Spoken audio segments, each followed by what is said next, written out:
Still snowing. It's what is it, 3 degrees? But it feels like -11.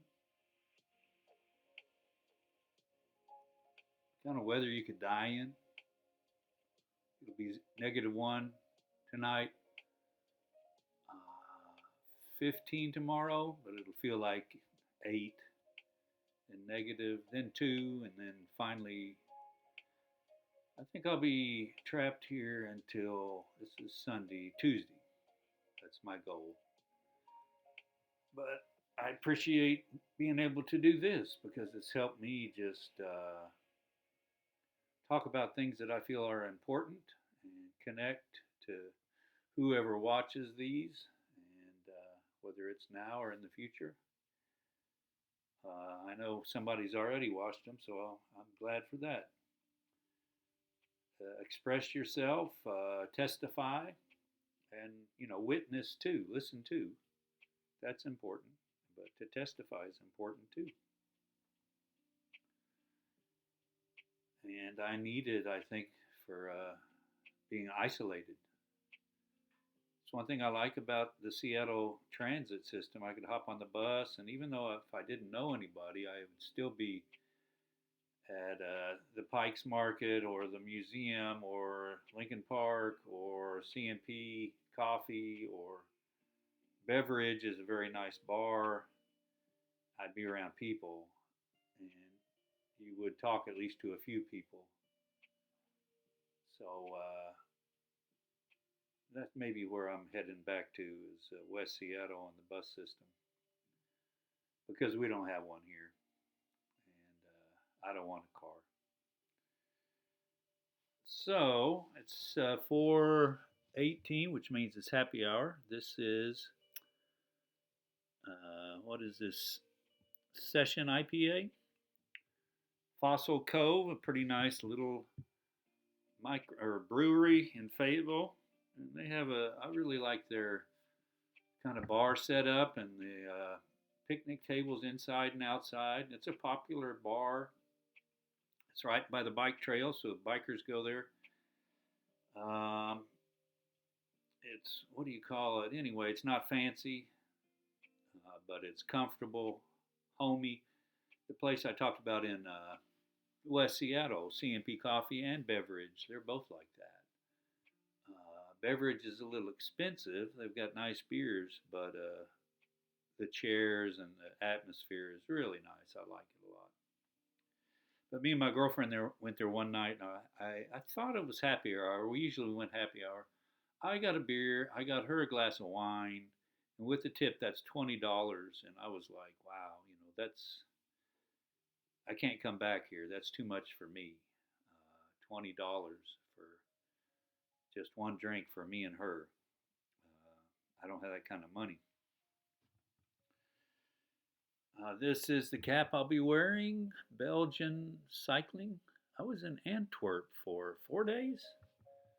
The place I stayed, the hotel was affordable, and that's why I went there. What do you got? You got Bruges, which is supposed to be a really cute little town. And see, oh gosh, I'm vegging out on the capital of Belgium. Anyway, I looked at both of them, and they were much more expensive. So I went to Antwerp and walked around there and had a good time. I had a better time in Amsterdam. I'll talk about that probably tomorrow. But most places have something to offer, and I didn't talk to many people in Antwerp, but it was good for me to see places I've never seen, and try to understand the world a little better. This is a beautiful little thing. I think that's one of the beginnings of Impressionism. Is that Monet? Goethe, again, Goethe from Germany. Just trust yourself. Then you will know how to live. Just trust yourself. Then you will know how to live. I love that. And I believe that. Trust yourself, trust your heart that the Great Spirit gave you. You know what love is, you know what care is, you know what goodness is, harmony, compassion. You know it intuitively. And I think to be yourself, your best self, there it is. That you have that. It's not greed and hate. We're taught to be greedy and hateful. That's more taught, I think. Like we're this little group and we're together and we hate those groups over there. It's bullshit. It's destructive. Um, Sweetness. Earl Blessing, A.E. Blessing, Lincoln, Nebraska. My grandpa, my mom's daddy, one of the best people I've ever met. What a sweetheart. What a kind hearted guy. He was so caring, and so was his son, Jimmy. They both died fairly young, some type of cancer, I think, both of them. And my mom was an angel. So my grandpa from Nebraska, my uncle Jimmy, who also had a nice wife. I didn't know her so as well. Colleen, I think her name was Colleen, and my mother, just three of the best people I've ever known. Lincoln, Nebraska. They may have moved around a lot because he worked. He was a civil engineer, helped build roads in Nebraska. And you might be saying, "You're not talking about Grandma." You're right. She was pretty rough. She was vinegar. And my mom, who was so sweet, would say, "Well, somebody needed to, do that." And they lived through the Depression. My mom was born in 1930, so she grew up in the 30s. I forget if her and Jimmy were older, but you're talking about a working class family in Nebraska during the Depression.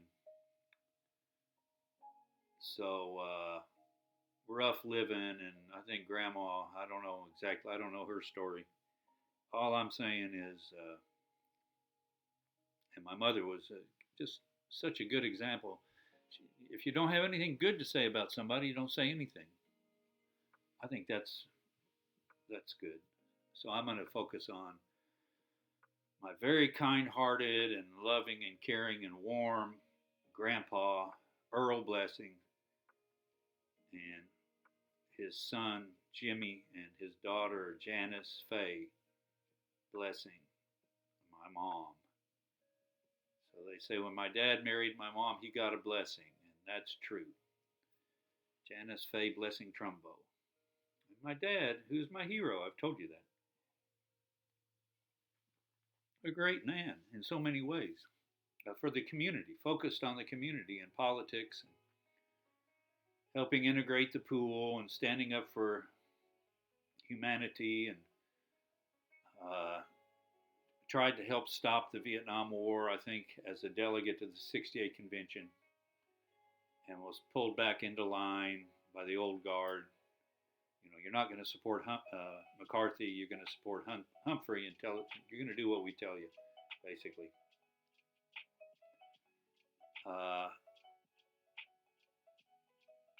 But I was going to say, like a lot of these men that are cold and distant emotionally and tough. They like to say they're tough. I'm tough.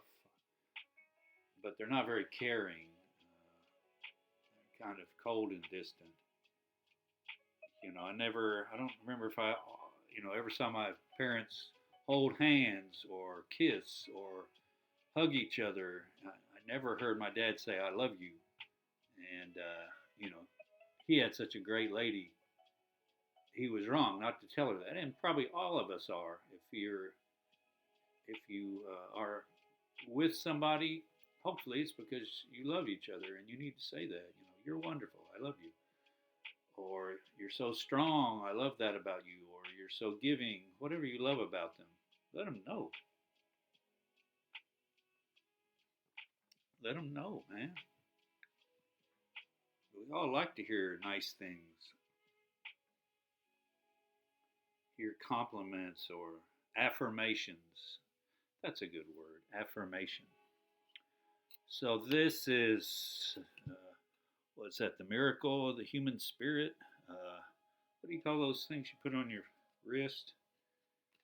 Anyway, it's from Joplin, Missouri, after their terrible uh, tornado they had 10 years ago. Anyway, I have a friend from Joplin. He was there visiting his mom. He was in the tornado. He saw it. And him and his mom went to the shelter in the neighborhood. And it's kind of funny. He said his mom, who's in her 90s, I think, said, "It's just stuffy in here. I'm getting out of here." And her friend said to my friend Bobby, "You need to tell her, you know." And Bobby said, "She's not going to listen to me. I'm her son. She's going to listen to you more than me." So he said they left the shelter and they had an umbrella. And as soon as they get out, you know, it goes inside out. And the trees were bent over, but I guess they got in the house. So I went up there later and stayed with his sister for 4 or 5 days, and I didn't do a whole lot, but I'd go in the morning and help clean up. They call it debris removal.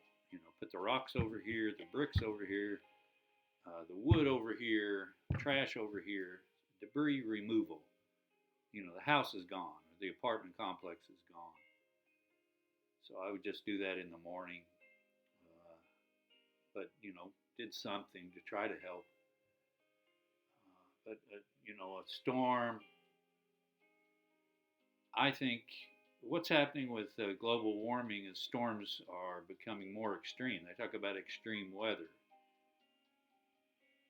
the warming climate, the warming oceans are creating more rain, faster winds, more extreme cold. Whatever it is, it's more extreme because we're messing with the balance of Mother Nature. And so we're kind of getting what we deserve for being so reckless. We are reckless, and that's not going to end well. There's already places where people are, what do you call it, a climate refugees. Like you can't live there anymore. There's no water. It doesn't rain there anymore. It's become a desert. There's been a fire. You have to move, or the ocean has come and you can't live there anymore because the coastline has gone back 200 feet. And we just we put our head in the sand. We act like we have nothing to do with it, and it's just giving the next generation more problems. We're just creating more problems for ourselves and whoever is living after us. And it's a tragedy, truly a tragedy. So hopefully we can turn away from that ignorance and arrogance and self-satisfaction, like everything's okay and I just need this much money to do what I need, and not really think about the bigger picture, which is a maybe the major problem in the world today. The climate is coming for everybody, not just the species that are becoming extinct. And if you're in a nice place, you know this happens. If you're in a nice place that people like, it's like, oh, that's safer and that's nicer. Let's move there. So people with a lot of money move there, and if you're a regular person, all of a sudden you're priced out of the market. It's like, wow, my rent went from $1,500 a month to $2,500 a month. And it's all related. And most of us related to not caring about the community, not caring about each other or the earth, and just too focused on ourselves, too selfish. Our systems too focused on the individual. And what we don't understand is the manipulations of these systems have created people with $50 billion, $100 billion, $200 billion, and people with nothing, and homeless, and living in terrible apartments with rats and violence right outside the door. We create all this, and we can create a much better place. We can do kind of almost anything we want. We can create a much better system and community and life for every one of us. But we have to want to. We don't really want to right now. I hope we do in the future.